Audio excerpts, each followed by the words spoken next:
তাৰিখৰ পৰা যাত্ৰা কৰি প্ৰয়াগৰাজত কালি ৰাতি 9 বজাত উপস্থিত হলো আৰু এতিয়া বৰ্তমান আমাৰ পুৱাৰ ভাগতে গুৰু আসনৰ কৰ্মখিনি হৈ গৈছে আৰু এতিয়া আমাৰ ভাগৱত নাম নিত্য প্ৰসংগৰ পিছতে ভাগৱত আৰম্ভ হৈছে আৰু ভাগৱতৰ লগে লগে আমি আমাৰ অখণ্ডভাৱে হ'ব 7 দিনীয়া 7 ৰাতি এই অখণ্ড ভাগৱতৰ কাৰ্যসূচী ৰূপায়িত হৈ থাকিব।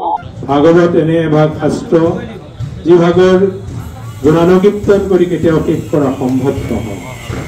এই ভাগৱতৰ মাধ্যমে আমাৰ সমাজখনত শংকৰ মাধৱ গুৰুকেইজনাই যথেষ্টখিনি সৰলীকৰণৰ ভাষাৰে বা অসমীয়া ভাষালৈ ৰূপান্তৰ কৰি যেনে আমাক যথেষ্টখিনি দি থৈ গৈছে। এই ভাগৱতৰ যদি অধ্যয়ন কৰা হয় বা শ্ৰৱণ কৰা হয় তেতিয়াহ'লে আমি সৰ্বস্তৰ মুখ্যপ্ৰাপ্তি সম্ভৱ হ'ব।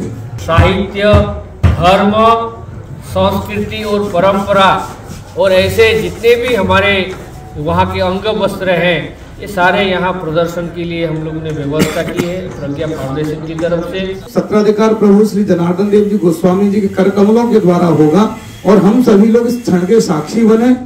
ये प्राग ज्योतिष कुरुक्षेत्र महाकुंभ के लिए प्रथम बार अपनी प्रस्तुति दे रहा है। ये प्राग ज्योतिष कुरुक्षेत्र पूरे असम का नेतृत्व कर रहा है, पूरे नॉर्थ ईस्ट का नेतृत्व कर रहा है।